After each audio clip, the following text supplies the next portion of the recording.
My family laughed when I walked into my sister's wedding alone. She couldn't even find a dare, my father screamed before pushing me into the fountain. The guests clapped. I smiled through the water and said, "Remember this moment."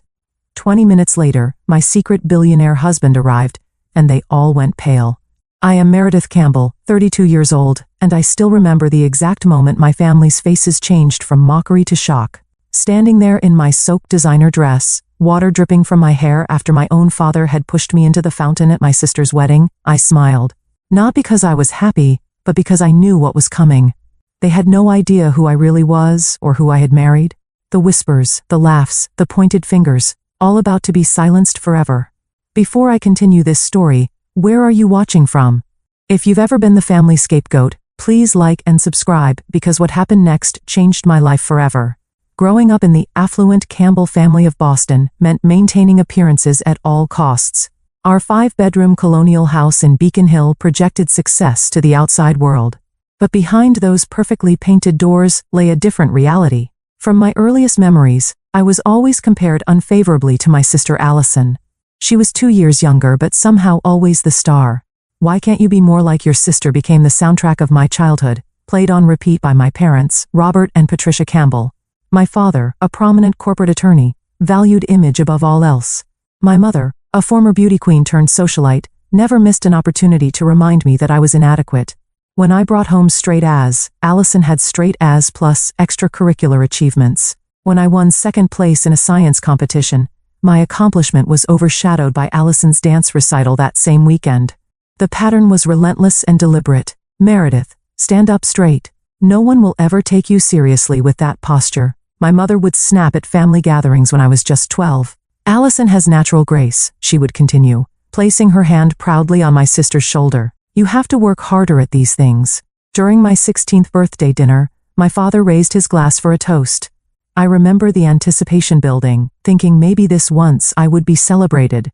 Instead, he announced Allison's acceptance into an elite summer program at Yale. My birthday cake remained in the kitchen, forgotten. The college years brought no relief. While I worked diligently at Boston University, maintaining a 4.0 GPA while working part-time, my parents rarely attended my events, but they traveled 3 states over to see every one of Allison's performances at Juilliard.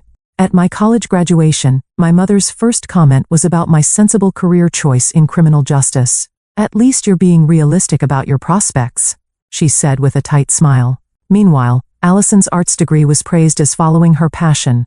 These 1,000 paper cuts continued into adulthood. Every family holiday became an exercise in endurance. Every accomplishment minimized. Every flaw magnified.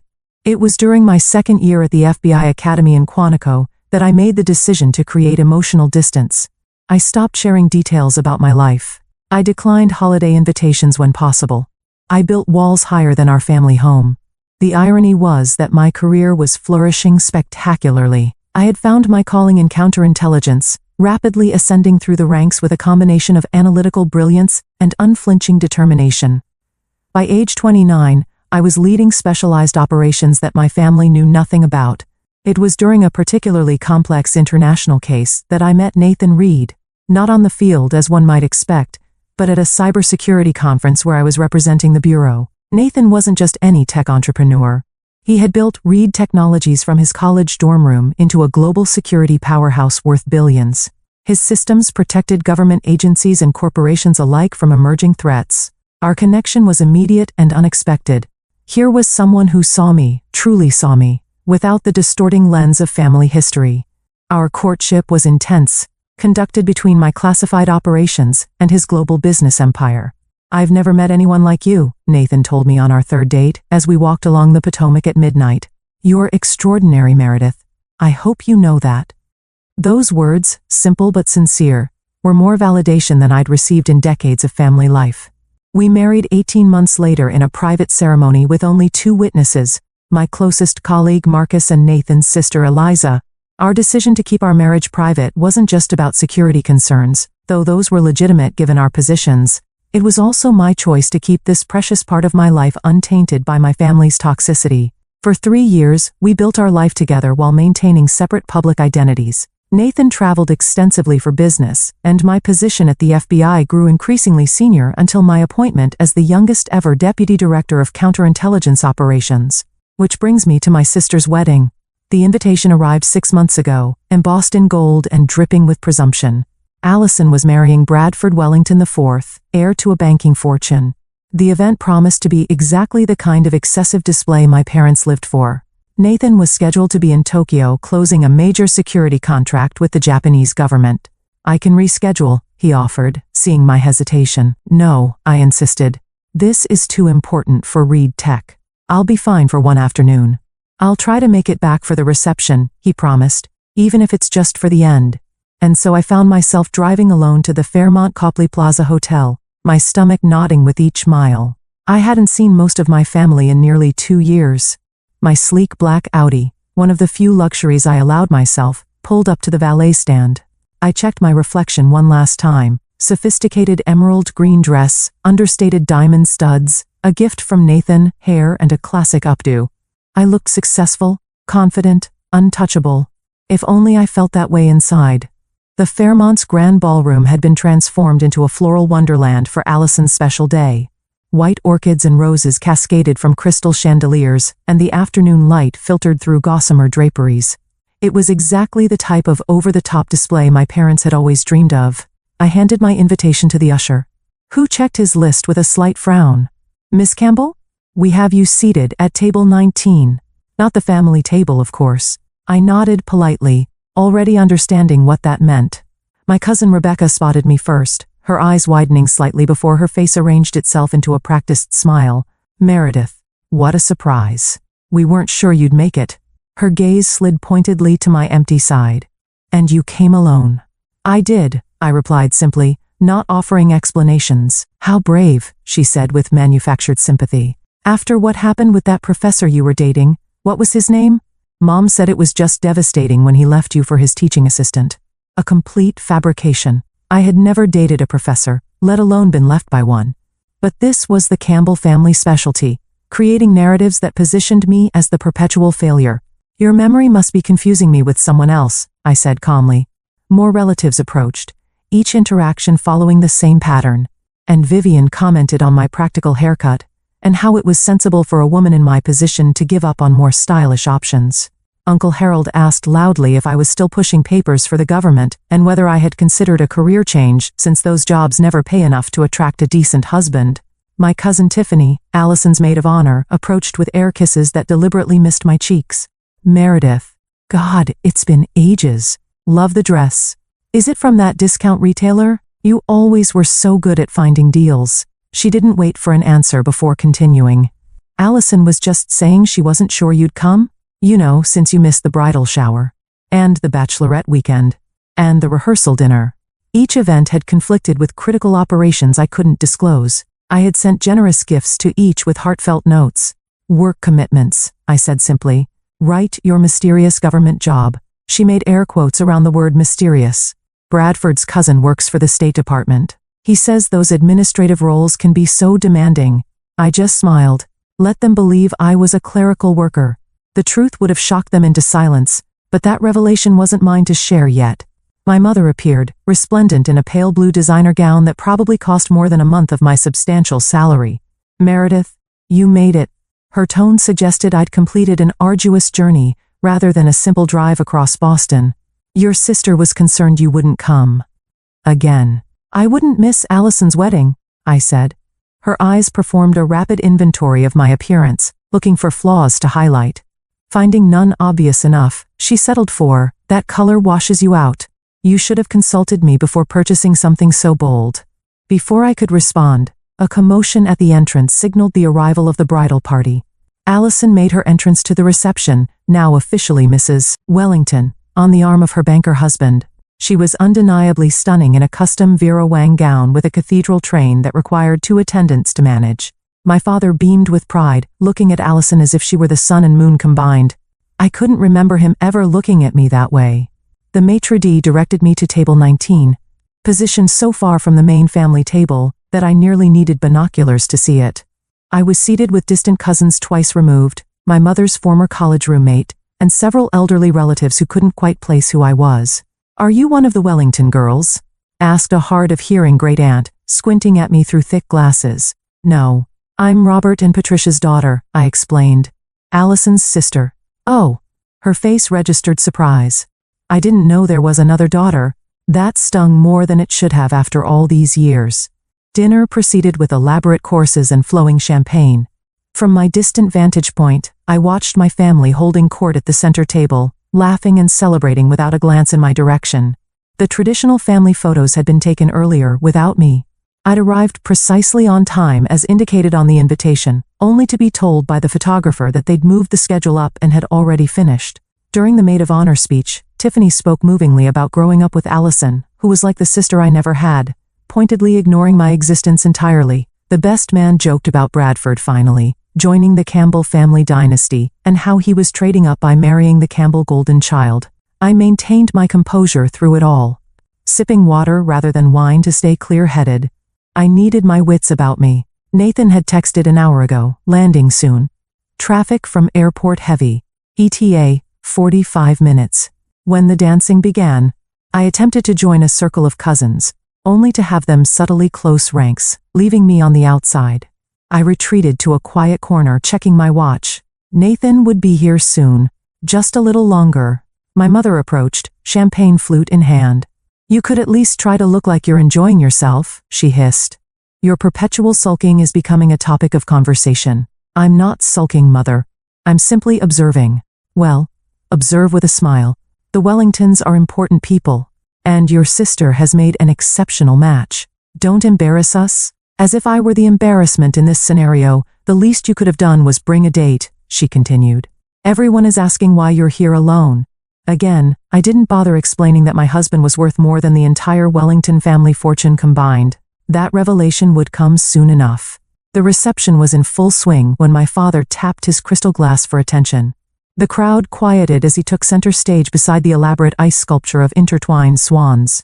"Today," he began, his voice carrying the practiced projection of a seasoned attorney, "is the proudest day of my life. My beautiful Allison has made a match that exceeds even a father's highest hopes." A smattering of appreciative laughter followed. "Bradford," he continued, turning to my new brother-in-law, "you're gaining not just a wife, but entrance into a family built on excellence and achievement." He raised his glass higher. "To Allison, who has never disappointed us. From her first steps to her graduation from Juilliard with highest honors to her charitable foundation work, she has been nothing but a source of pride." My chest tightened. Not because I expected to be mentioned, I knew better, but because of the implicit comparison. Allison had never disappointed them. The unspoken conclusion was obvious. As he continued extolling Allison's virtues, I quietly slipped away toward the terrace doors. I needed air, space, a moment to regroup before Nathan arrived. The evening sun was setting over the hotel's famous courtyard fountain, casting golden light across the rippling water. I had nearly reached the sanctuary of the terrace when my father's voice boomed from behind me. "Leaving so soon, Meredith?" I turned slowly. He stood 10 feet away, microphone still in hand. The entire reception looking in our direction. My mother and Allison flanked him, identical expressions of disapproval on their perfect faces. "Just getting some air," I replied, keeping my voice steady. "Running away? More like it," he said, and the microphone amplified his words to the entire room. Classic Meredith. Disappearing when family obligations become inconvenient. A flush of heat crawled up my neck. "That's not true, isn't it?" His voice had taken on the cross-examination tone I remembered from childhood. "You've missed half the wedding events. You arrived alone, without even the courtesy of bringing a +1. The room had fallen completely silent. "I'm sorry if my attendance alone offended you," I said carefully. "She couldn't even find a date," my father announced to the room, and scattered nervous laughter followed. 32 years old and not a prospect in sight. "Meanwhile, your sister has secured one of Boston's most eligible bachelors." The laughter grew louder, encouraged by his showmanship. "Dad," I said quietly, "this isn't the time or place." "It's exactly the time and place," he retorted, advancing toward me. "This is a celebration of success, of family achievement, something you would know nothing about." Each word was a calculated barb, designed to penetrate years of carefully constructed armor. I glanced at my mother and sister, looking for any sign of intervention. They simply watched, my mother with a tight smile, Allison with barely concealed satisfaction. You think we don't know why you're really alone? Why you hide behind that mysterious government job, my father continued. You've always been jealous of your sister's accomplishments. Always the disappointment. Always the failure. He was inches from me now, the microphone lowered, but his voice still carrying in the hushed room. Decades of resentment had transformed his face into something almost unrecognizable.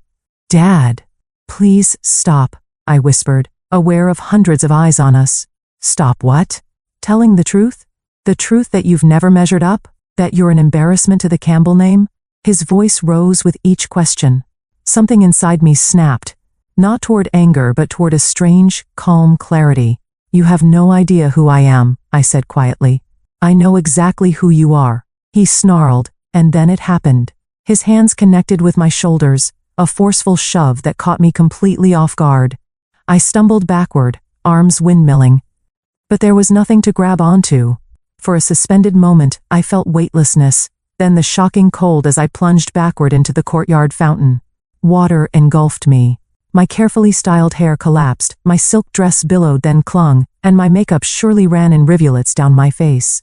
The physical shock was nothing compared to the realization that my own father had just publicly humiliated me at my sister's wedding. The crowd's reaction came in waves, first shocked gasps, then uncertain titters, finally erupting into full-throated laughter and even scattered applause. Someone wolf whistled. Another voice called out, "Wet t-shirt contest after the garter toss." More laughter. More applause. I pushed myself up, water streaming from my ruined dress. My heels slipped on the fountain's slick bottom as I found my footing through dripping strands of hair. I saw my father's triumphant expression, my mother's hand covering a smile, my sister's undisguised glee. The photographer snapped picture after picture, capturing my humiliation for posterity. This would be in the wedding album, passed around at future family gatherings, another chapter in the Meredith the Failure narrative. But something unexpected happened in that fountain. As the cold water shocked my system, so too did a realization. I was done. Done seeking approval. Done accepting mistreatment. Done hiding who I really was. I stood fully upright in the fountain, water cascading from my designer dress. I pushed back my soaked hair and looked directly at my father. Remember this moment, I said, my voice carrying across the suddenly quiet courtyard. Not shouting, not emotional, just clear and precise. The smile froze on my father's face. Something in my tone must have registered because uncertainty flickered in his eyes. Remember exactly how you treated me, I continued, stepping carefully toward the fountain's edge. Remember the choices you made. Remember what you did to your daughter, because I promise you, I will. I climbed out of the fountain with as much dignity as my soaked condition allowed. A stunned silence had replaced the laughter. Even my father seemed momentarily at a loss for words. The memory of a similar public humiliation flashed through my mind, high school graduation. When my father had interrupted my valedictorian speech to loudly comment that memorization had always been Meredith's only talent, the audience had laughed then too. I had shrunk into myself, becoming smaller. Not this time. I walked through the crowd, water dripping with each step, creating a trail across the expensive carpet. No one stopped me as I made my way to the ladies' room. No one offered help. No one spoke. And strangely, I was okay with that. For the first time in my life, I didn't need anything from these people. The ladies' room of the Fairmont was blessedly empty when I pushed through the door. I caught sight of myself in the gold-framed mirror, mascara streaked down my cheeks, hair plastered to my skull, the emerald dress now a darker forest green where saturated with water. And yet, I didn't feel defeated. I felt oddly liberated. My phone had been in my clutch, which thankfully I'd left at table 19 before the fountain incident. I retrieved it from a concerned-looking distant cousin who'd guarded it for me, then returned to the bathroom to text Nathan. "How close are you?" His response came immediately, 20 minutes out. "Traffic clearing. Everything okay?" I hesitated before typing. Dad pushed me into the fountain in front of everyone. 3 dots appeared instantly, disappeared, reappeared. Finally. "I'm coming. 10 minutes. Security team already at perimeter." I hadn't known he'd sent a security team ahead. That was Nathan, always thinking 10 steps ahead, always protecting what mattered to him. And somehow, incredibly, I mattered to him. The bathroom door swung open, and a young woman entered, one of Bradford's cousins, I thought. She stopped short when she saw me. "Oh," Are you okay? I'm fine, I replied, straightening my spine. Just a little wet. She hovered uncertainly. Everyone's talking about what happened. It was really awful of your dad. Her unexpected kindness nearly broke my composure. Thank you for saying that. I have a spare dress in my car, she offered. It might be a little big, but that's incredibly kind. But I have a change of clothes in my car. A professional habit. Always have backup options. Could you walk with me to the valet? I'd rather not wade through the crowd alone. Of course, she said. I'm Emma, by the way. Bradford's step-cousin from his mom's second marriage. Basically the Wellington family outlier. Meredith, I replied, offering my dripping hand. Campbell family scapegoat. Pleasure to meet you. She laughed, and somehow that small moment of connections studied me. Emma ran interference as we made our way through the side exit to the valet stand. I retrieved my backup outfit from the Audi's trunk, a simple black sheath dress and flats I kept for emergencies. 10 minutes in a nearby restroom, and I'd managed to transform myself from drowned rat to reasonably presentable professional. As I applied fresh makeup, I thought about my life, my real life, not the distorted version my family perceived.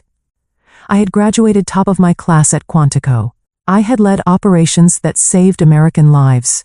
I had earned the respect of hardened field agents and Washington officials alike.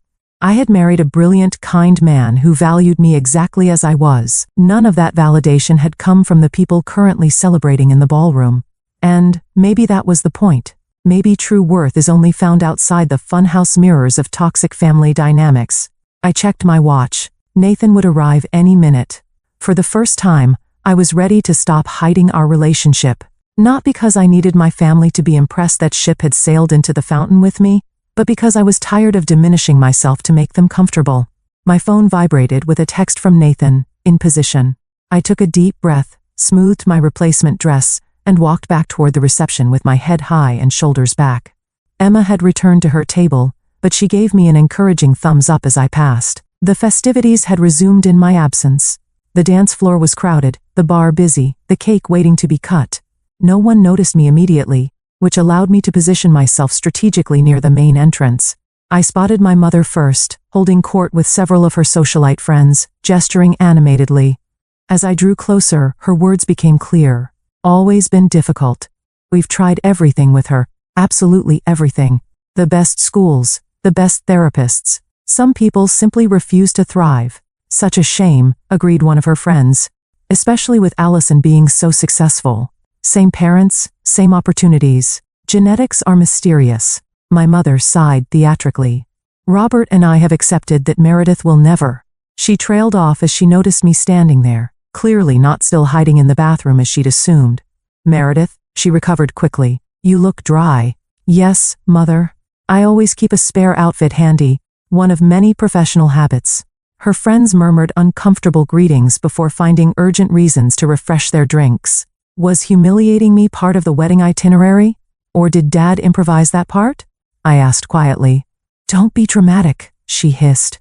You were trying to slink away as usual. Your father simply lost patience with your antisocial behavior.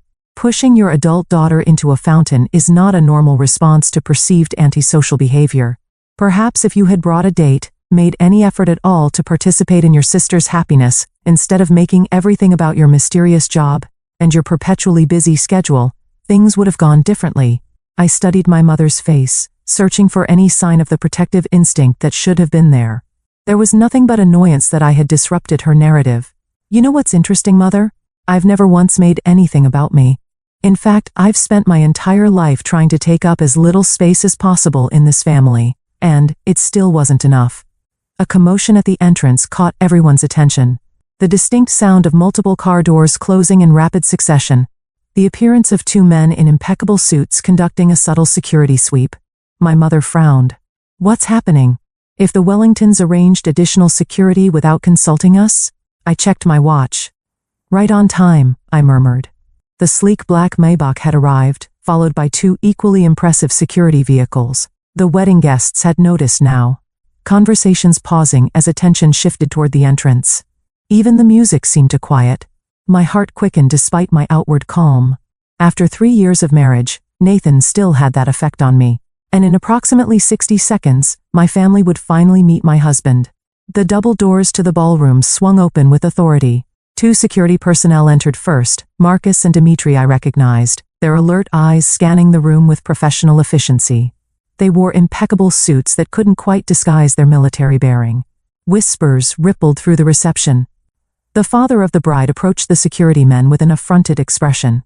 "Excuse me," my father began, puffing up his chest. "This is a private event. If you're looking for the corporate conference, it's in the West Wing." Marcus simply looked through him as if he were transparent. Dimitri touched his earpiece and spoke quietly. "Perimeter secure." Proceeding. And then Nathan walked in. My husband had always had a commanding presence, but today he seemed to fill the entire doorway. 6'2" with shoulders broadened by years of swimming, he wore a custom Tom Ford suit that subtly screamed wealth and power. His dark hair was slightly windblown. He'd probably come straight from the helicopter pad on the roof, and his jawline could have cut glass. But it was his eyes that always undid me. Intensely blue and laser-focused, they scanned the room in seconds before landing directly on me. The moment they did, his serious expression softened into the private smile reserved only for me. He moved through the crowd with the confidence of someone who never questioned his right to be anywhere. People instinctively stepped aside, creating a path directly to where I stood. I was vaguely aware of my mother beside me, her body going rigid as she realized this imposing man was heading straight for us. Behind him, 4 more security personnel had entered, positioning themselves strategically around the perimeter of the ballroom. "Meredith," Nathan said when he reached me, his voice a warm bass that carried in the now hushed room. He took my hands in his thumbs brushing over my knuckles in our private gesture of connection. "Sorry I'm late." "You're right on time," I replied, feeling truly steady for the first time that day. He leaned down and kissed me, not a showy display, but a genuine greeting between partners.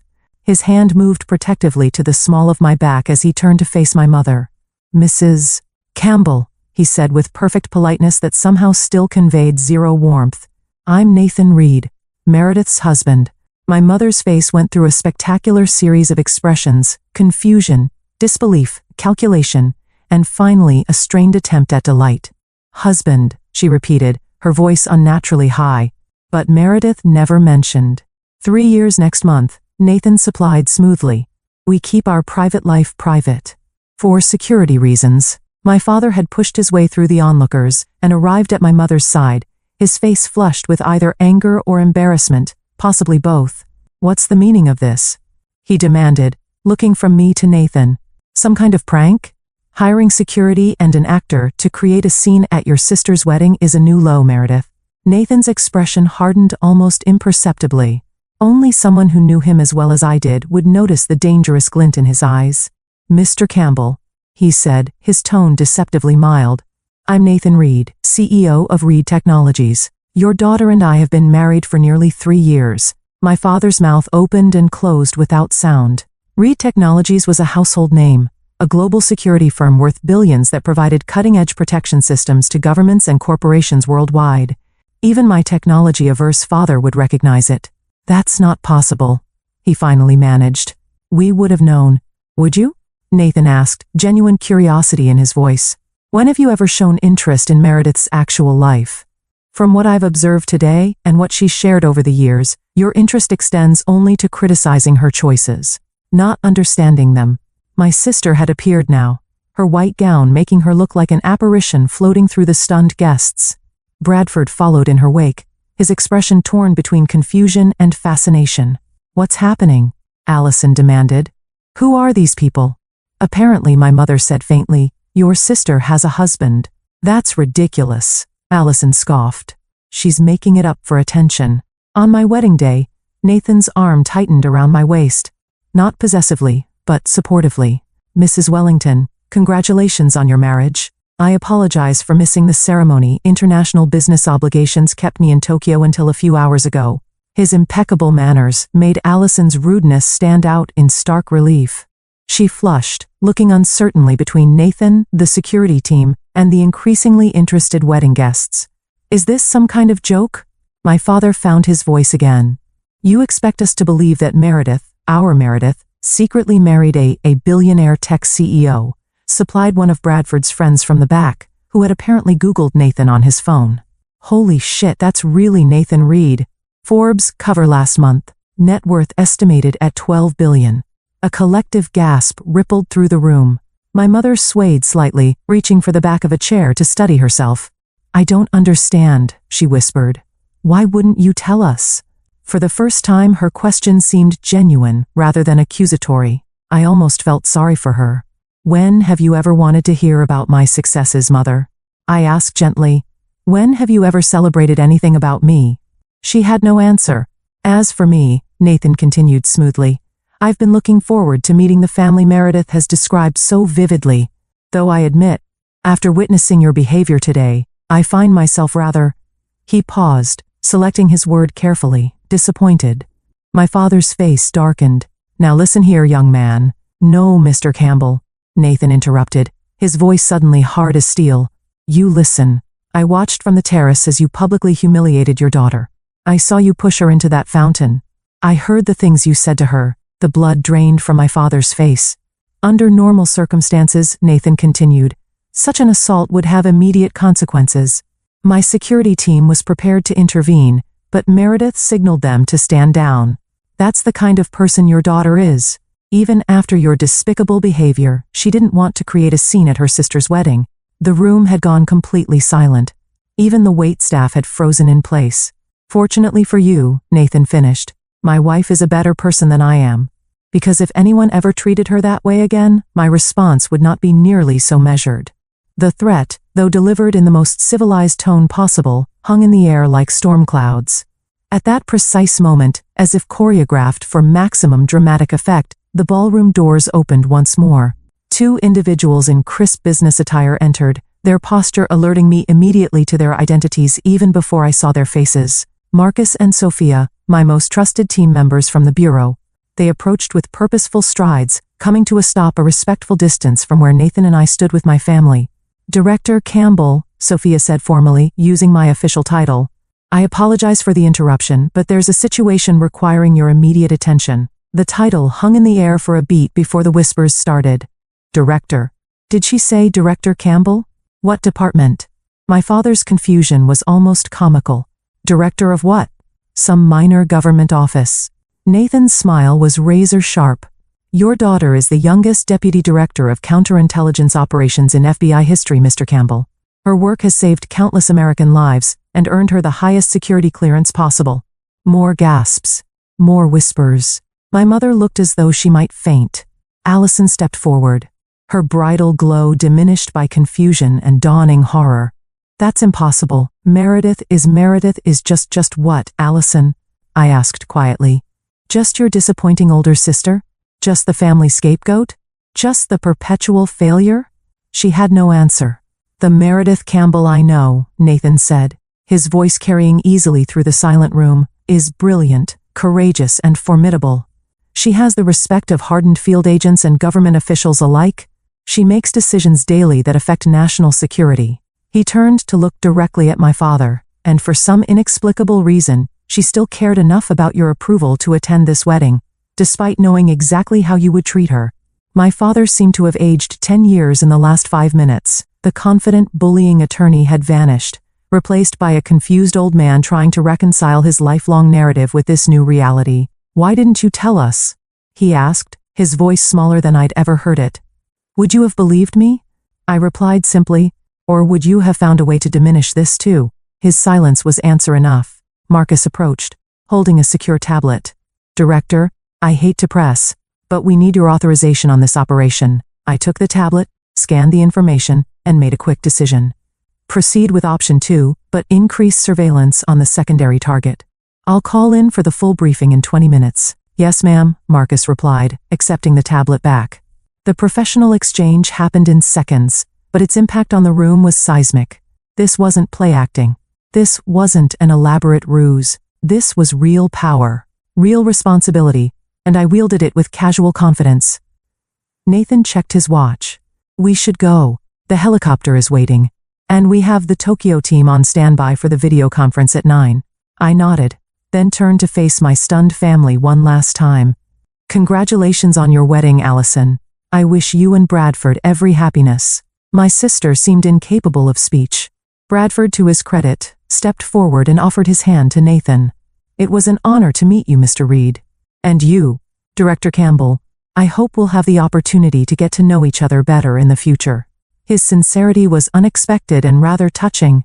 I shook his hand warmly. "I'd like that, Bradford." My parents remained frozen, decades of their carefully constructed narrative lying in shambles around them. "Mr. and Mrs. Campbell," Nathan said with perfect courtesy. "Thank you for the invitation. I apologize again for missing the ceremony." My father finally found his voice. "Meredith, wait. We need to talk about this. We're your parents. We've always wanted what's best for you. We've always been proud of you." The naked attempt to rewrite history might have worked in the past. Not today. "No, Dad," I said gently. "You haven't. But that's okay. I don't need you to be proud of me anymore." And with that, Nathan and I turned and walked out of the ballroom, my security team falling into formation around us. Behind us, the whispers had erupted into full-voiced exclamations. The Campbell family would never be the same. And neither would I. The sleek black helicopter waited on the Fairmont's rooftop helipad, its blades already beginning their lazy rotation. As we approached, flanked by security, I felt a curious lightness. Decades of family baggage seemed to have fallen away, left behind in that ballroom along with my parents' shattered illusions. "Are you okay?" Nathan asked, his mouth close to my ear to be heard over the increasing rotor noise. Surprisingly, yes, I replied, better than okay. Before we could board, Sophia approached with a concerned expression. "Director, there's been a development. The ambassador is requesting your presence at the embassy immediately." The surveillance package picked up anomalous signals. I exchanged a look with Nathan. This wasn't part of the evening's script. "Real or performance art?" I asked quietly. "Unfortunately real," she responded. "Marcus is already coordinating with the field team. Time sensitive." I nodded, switching fully into professional mode. "Reroute the helicopter to the embassy. Alert the duty analyst team. I want a full brief upon arrival." "Already done," Sophia confirmed. Nathan touched my arm. "Go. I'll meet you there." This seamless adjustment to crisis was the rhythm of our marriage, two high-powered careers occasionally colliding with personal plans. The difference was, we supported rather than resented each other's responsibilities as we turned back toward the roof access door. Planning to descend and exit through the hotel's private security entrance, we found our path blocked. My mother stood there, slightly breathless from having apparently rushed up several flights of stairs. Her perfect coiffure had wilted slightly, and her immaculate makeup couldn't hide her pallor. "Meredith," she said, her voice unusually uncertain. "You can't just leave like this. We need to talk." I glanced at Sophia, who nodded discreetly and stepped back to give us a moment of privacy. "I have a work emergency, Mother. National security doesn't wait for family reconciliations." "National security," she repeated, as if tasting the words for the first time. "You really are what they said, a director at the FBI. Deputy Director of Counterintelligence Operations," I confirmed. "For the past 18 months. Before that, I was Assistant Director for 3 years." She seemed to be struggling to integrate this information with her long-held image of me. "But why the secrecy? Why not tell us? We would have been proud." I finished for her. "Would you? Or would you have found a way to minimize it, compare it unfavorably to Allison's achievements, suggest I got the position through connections rather than merit?" Her flinch told me I'd hit the mark. "And the marriage?" she pressed. 3 years, he said. 3 years. And you never thought to mention you had married one of the wealthiest men in the country. I noticed her emphasis on Nathan's wealth rather than any of his other remarkable qualities. Even now, status was her primary concern. "Our marriage is private for multiple reasons," I explained patiently. "Nathan's position makes him a potential target. My position involves classified work. And frankly, I wanted something in my life that wasn't subject to the Campbell family critique." The helicopter pilot signaled that we needed to depart. Time was running short. "I have to go," I said. "There's a legitimate national security situation developing." "Will you come back?" she asked, and for the first time in my adult life, I heard genuine uncertainty in her voice. "To talk? To let us get to know you?" The question surprised me. I studied her face, looking for the manipulative mother I'd known all my life. Instead, I saw confusion, hurt, and perhaps a dawning realization of all she'd missed. "I don't know," I answered honestly. That depends on whether you're interested in knowing the real me or just the successful version that now meets with your approval. She had no immediate response to that. Think about it, I suggested. Really think about whether you want a relationship based on who I actually am, rather than who you always wished I would be. I turned to go, but her voice stopped me once more. Your father would never admit it, she said quietly, but he was wrong today. What he did was unforgivable. It wasn't quite an apology, but it was more acknowledgement than I'd ever received. Thank you for saying that, I replied. I need to go. As Nathan and I boarded the helicopter, I glanced back to see my mother still standing there, a diminished figure against the vastness of the Boston skyline. For the first time, I saw her not as the intimidating matriarch of my childhood, but as a woman who had constructed her entire identity around appearances and social standing, and who was now facing the collapse of her carefully maintained illusions. I felt an unexpected pang of something like compassion. The embassy situation turned out to be legitimate but manageable, encrypted communications, suggesting a potential security breach that my team efficiently contained within 2 hours. By 11 p.m., Nathan and I were finally alone in our penthouse overlooking the Charles River.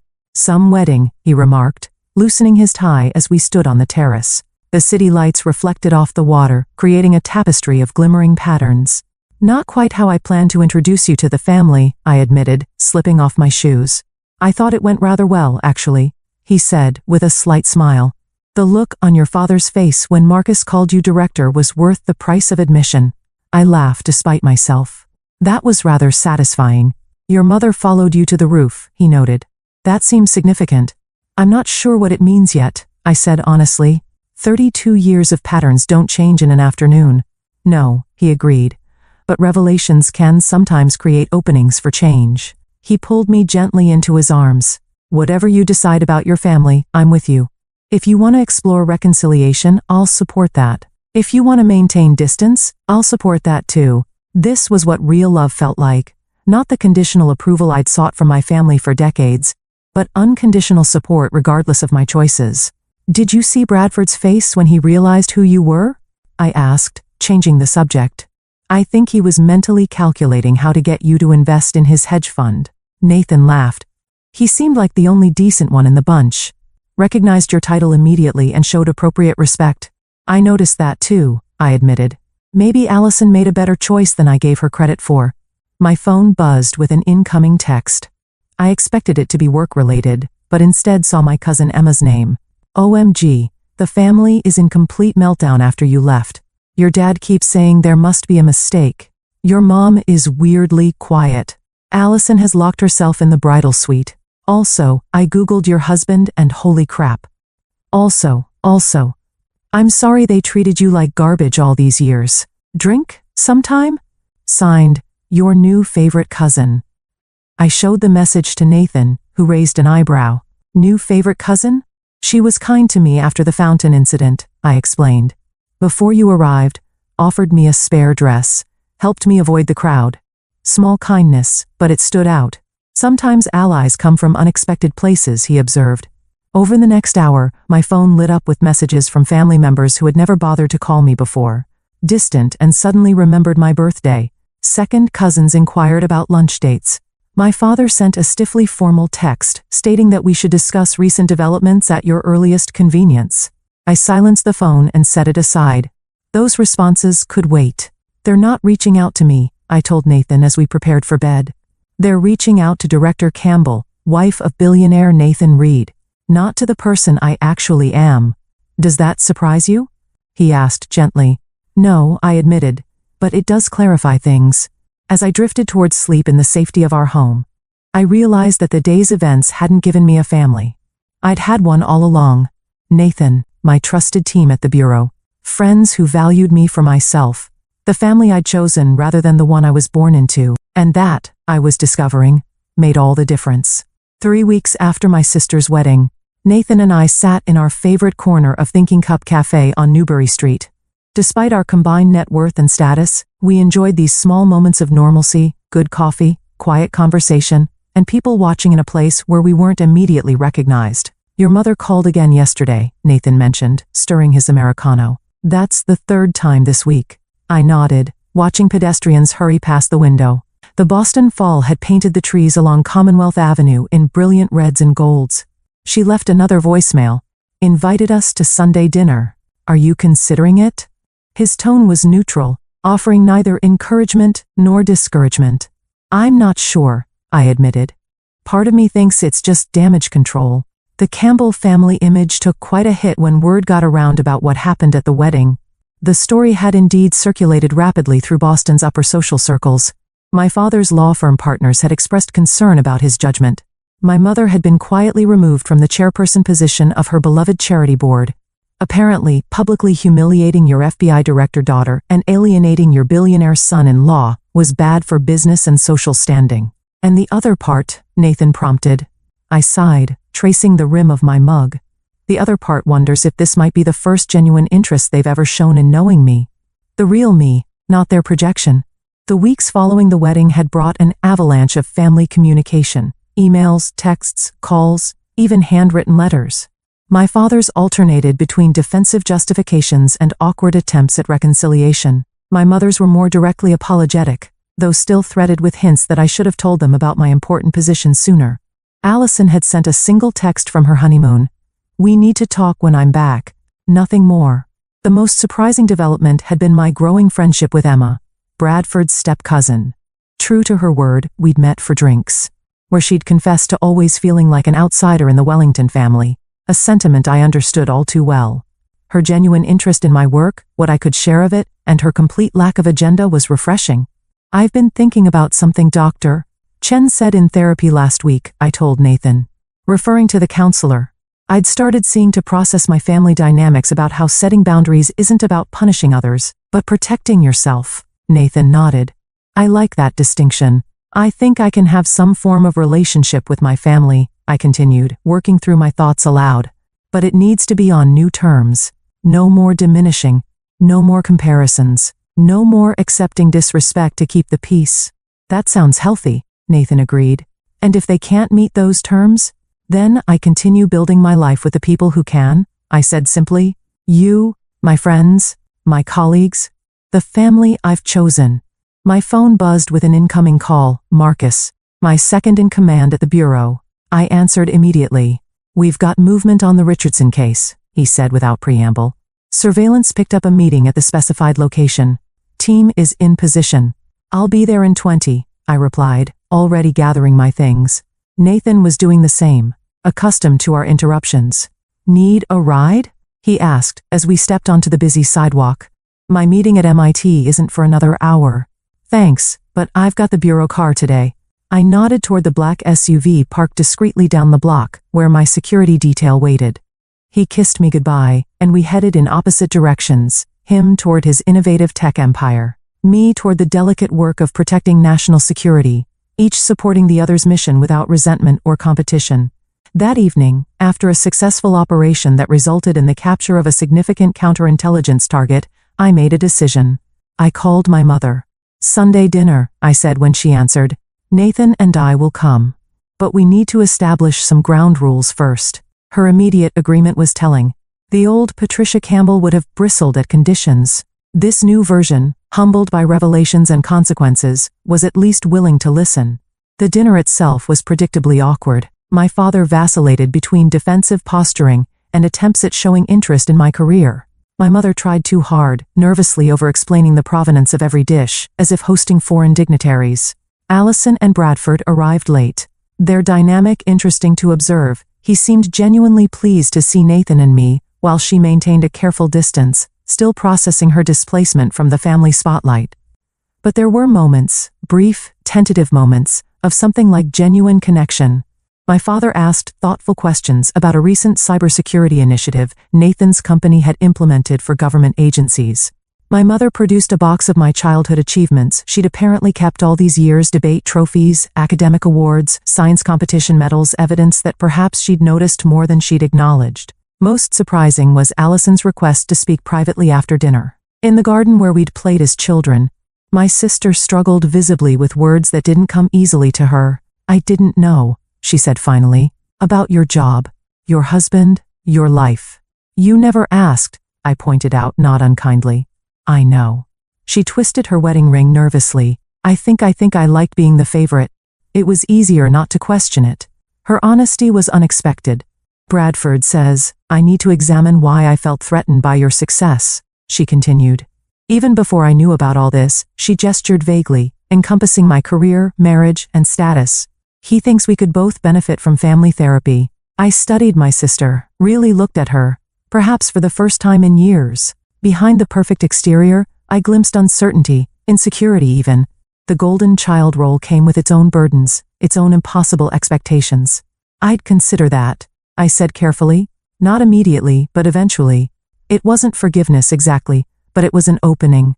A small crack in the fortress walls I'd built around my heart where family was concerned. The months that followed brought slow, imperfect progress. Weekly family dinners gradually became less strained. My parents learned to respect the boundaries I established. My father attended anger management therapy, reluctantly at first, then with growing self-awareness. My mother and I began tentative mother-daughter outings that sometimes ended in tension, sometimes in genuine laughter. Healing wasn't linear. There were setbacks, moments when old patterns reasserted themselves, when my father's temper flared or my mother's criticism surfaced. But there was also accountability that had never existed before, a willingness to acknowledge harm and attempt repair. The most profound change, however, wasn't in my family but in myself. I no longer measured my worth by their approval. I no longer diminished my achievements to make others comfortable. I no longer accepted disrespect as the price of belonging. 1 year after the infamous wedding, Nathan and I hosted a gathering at our home, not just immediate family, but the people who had formed my support system throughout the years. My FBI colleagues, Nathan's sister and her family, friends who had stood by me, Emma and her new boyfriend, even a few extended family members who had reached out with genuine interest and connection. As I looked around at this diverse group, this chosen family interspersed with biological relations, I realized something profound. Family isn't just about shared DNA.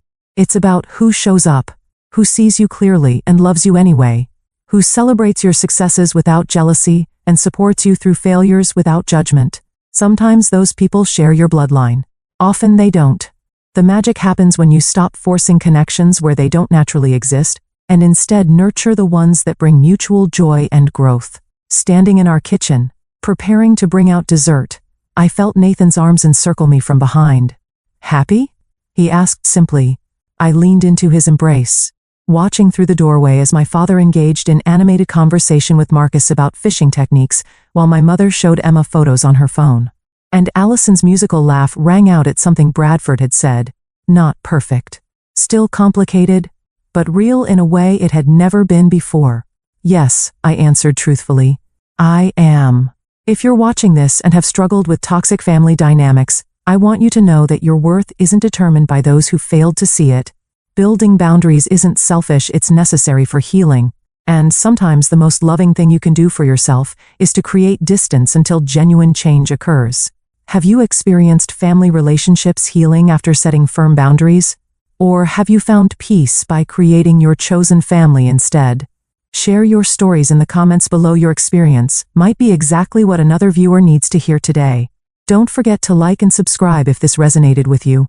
And thank you for being part of this supportive community where we can share our journeys of healing and growth together.